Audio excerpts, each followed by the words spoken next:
Tonight's year is Chis for Akiva Simcha B'Fega. 4 is Zivu Hugim for Chav Basmer, Mahuv Basmer, and Durar Ben Pina Pero. Also, Mazel Tov to Aaron Ringel on the Vachnacht with Shambris tomorrow. Okay. Yeah, he sponsored this past week. He's the weekly sponsor. We have to make sure we remember him every day. Sponsored last week and he had a kid this week? That's crazy. Listen, Schrism, hello. Very good, very good, very good. Okay, so today's Gemara, we're gonna do a Chazar from last week, but now we're gonna start a Mishnah. It's a very basic Mishnah and a breakdown. Right before we start, we'll outside explain it. So the Gemara is as follows. It's Rabbi Yossi Haglili, right? That's where we're up to. Rabbi Yossi Haglili by like 6 lines up from the Mishnah. You guys see Chavdal Ramad Aleph? Of Moment Bais? Bais, like over here. Rabbi Yossi Haglili. Rabbi Yossi Haglili, right? That's where we got up to last week, right? Yes. Yeah. So basically, just to remind everybody, where were we up to? What? Oh, very good. You see, I should. So basically, very good. So where were we up to? What is this discussing? This is discussing Rabbi Yossi Haglili. We spoke about it when we showed the chart. You see over here, by the way, perfect chart, the full breakdown, and we're up to the part of Rabbi Yossi Haglili. Where does he learn that it has to be writing and not money? Where does he learn this? We're up to this box over here. So he learns it from Sefer Krisis, and then we're going to continue to the end to the Mishnah. So it's as follows. Rabbi Yossi Haglili, Hai Svar Menale. Where does he know that you can't use money to get divorced, but you have to use a writing, a star? Mi Sefer Krisis Nafkale. He learns it from the fact that it says Sefer Krisis next to each other.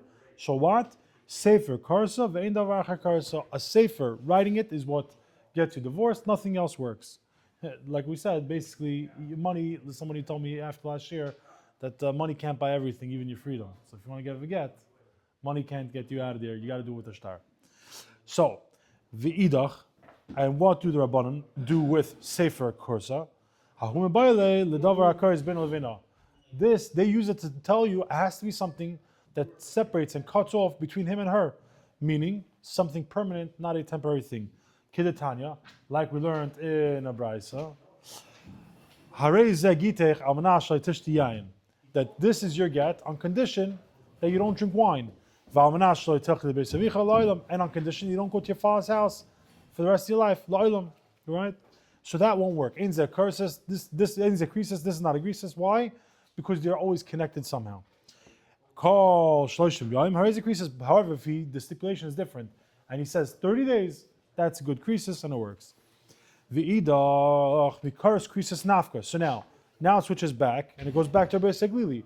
Where does he learn that it has to be something that separates between the two of them? He learns it out from Karas Krisis.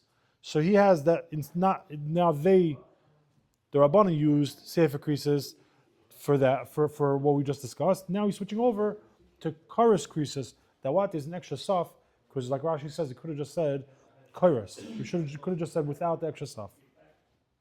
Now we're going to go the idach. Now what do the Chacham and the Rabbanan? What do they do with Karas Krisis? They say Karas Krisis, Lardarshi, they did not expound Karas Krisis. And again, this entire breakdown of this Amud until the Mishnah is broken down in this chart. Very simple. There's the Sefer, the Kosavla, how we understand and what's pulled out of it. And then the final two things, Sefer Krisis and Karas Krisis, which we just learned inside. This recaps that entire sugya. And now we're going into a brand new Mishnah with a brand new discussion. Welcome. So, Yaakov, you could come in. You don't have to hide. Okay. No, you peeked in. It's just... So, anyways, the Mishnah is talking about outside. Looking for a sponsor? Oh. So the Mishnah is talking about very simple. The Mishnah is going to make a statement, and the Mishnah is going to say something. Right after the Mishnah says it, there's going to be an Amoira, Ravacha by Yaakov. The Amoira is going to say a halacha, and then we're going to come and say how does this work, and we're going to try to ask 4 separate. We're going to challenge what Rav Acha Yaakov says with 4 separate things. Today we're going to go through the first 2 of what he's challenging. So the Mishnah says, what does the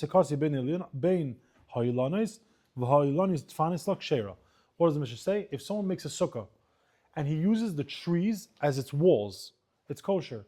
This is different than what we learned 2 daf ago, which was the trees, which was the sukkahs in a tree, but it's held up. Very different. This is not held up. This is, and there are pictures in the back. This is not held up. The walls of the sukkah is a tree. And our Mishnah says it's okay. Comes Rav Acha bar Yaakov. Amar Rav Acha bar Yaakov, Rav Acha bar Yaakov says, Kol mechitza, meaning this is not, he's just making a ruling. He's saying a psak. Kol mechitza sheni yechol lamed baruch mitzuya in mechitza. Statement, a ruling, and Amira says a halacha. Now that he says it, we're going to bring 4 challenges to this. The very first challenge is going to be our own Mishnah, the Mishnah that we just learned. Tanan, our Mishnah says, ha'oises akasi bin alonis v'yalonis tfanis la, ksher, it's kosher. So what's the whole challenge and what's the thing? Our Mishnah says, someone who makes a sukkah between trees the wall, great. Rav Acha bar Yaakov says halacha. What's the halacha? That any mechitza that cannot stand a normal wind is not a mechitza. If you look at the very first Rashi in the Gemara, it's 3 words, Sharuach Malicha Umavia. Doesn't mean that it knocks down the wall. It means that it makes the wall sway, shakes it exactly, that the wall goes to and fro, and what happens? It's not a strong wall, it's not a good wall. So, Rav Acha bar Yaakov says it's not a good wall, but a tree, the branches are shaking, right? So we have a question from our Mishnah. So we say that what's the question? The challenge is v'hakaz of asi, but the tree shakes. So hacha b'mayaskina, and here what are we dealing with? Bekashin that it's either old or very strong, meaning trees at some point when they get older, they're fatter, thicker, and stronger, are more planted in, they're not swaying. So what's the obvious response to that? Branches. So the tree could be strong at the base, but the branches could be a problem. So it says bekashin, it's strong. That's the question. What about the branches that they are blowing in the wind? The avidle behutza v'dafna. So basically, he structured it. Ba'avidle, he structured it behutza v'dafna. He took branches and twigs, he intertwined them, and he's sort of like. You ever see these chain link fences that have like those green stuff? So basically, something like that. Like you took the green, imagine as the tree, and you put a chain link fence between it, but not chain link. Obviously, we're talking about hutza v'dafna. But he sort of intertwined it and made it like a nice wall. So it's sturdy. So we're going to ask a question. If that's the case, what's the point in our Mishnah telling you that this is a kosher sukkah? We know if it's a strong, sturdy wall, it's a kosher sukkah. So what's it coming to tell you? I may have thought that what? Remember 2 daf ago we were concerned that you may use the tree. So you may think, and over here and there it's different, because over here you're using the floor as the ground, not the tree. But you may think that being that the wall is a tree, and even if you put it like a mesh, you may use the tree, which could be muktzah, and the Rabban don't allow you to do it on Yom Tov, to use it. So you may think that would be a problem. Kamashma, and our Mishnah is coming to tell you, you're allowed to use a tree for the wall of the sukkah. That's it. That's the response. So Rav Acha bar Yaakov gives a halacha, we ask a question, we challenge it, we knock it off. Now comes the next challenge. Tashma, come in here. Haya sham ilan ageder oimechitzas hakanim. Nidan misham diumid. What is this line saying? I don't know if you guys remember, but we spoke about like a week ago. There's something called diumid. What is that? Pasi birois. Basically, if you have a well in Rosh Hashanah, we said you have to have those 4 posts. Now the posts, those 4 not posts, 4 corners. But those 4 corners have to be an amma by an amma, each corner. So now the Gemara comes and brings a case. In this case, it brings 3, but you only really need the 1. The 1 is the tree. If let's say the tree was fat enough that it was 1 amma by 1 amma, and that was one of the corners. The other 3 corners were good, let's say, walls. But 1 corner was this. It says, what does it say? Nidal misham diumid. It says in that sentence, it is considered good enough.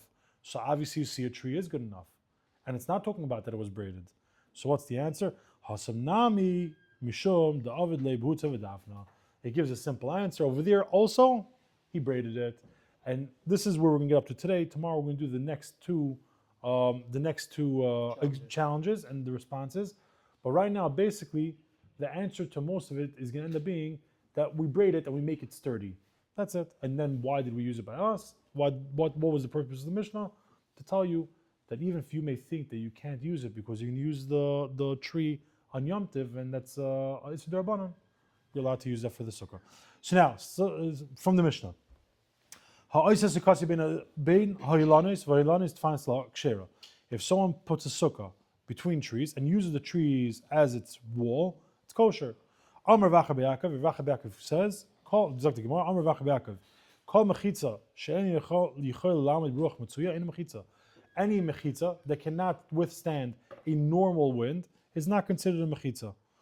And he basically paskins, and that's what he gives sort of a psak, right? And I just lost the play. Yeah, Tanan. So what are we going to bring? The challenge can come from us, from our Mishnah. If someone puts a sukkah between the trees, it's kosher.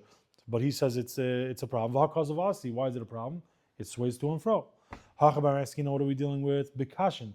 No, it's not going to sway. It's a very strong, sturdy, stable tree. But it's got branches. Branches do sway in the wind. So what do we say? He structured it with hutza v'dafna and made it a very strong chain link style wall.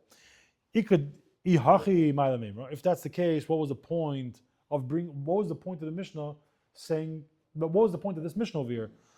I may have thought I may have thought that there would be a gzera, that you would not be allowed to use a tree for the wall. Why? Because you can use it in Yom Tov. Kamash Milan. To hang up your hat. You're not allowed to use right. And so the Rabbanan were mistaken, you're not allowed to. Kamash Milan, our Mishnah came to tell you, you are allowed to use a tree for the wall of the sukkah. Tashma, come in here, this is the challenge number 2. If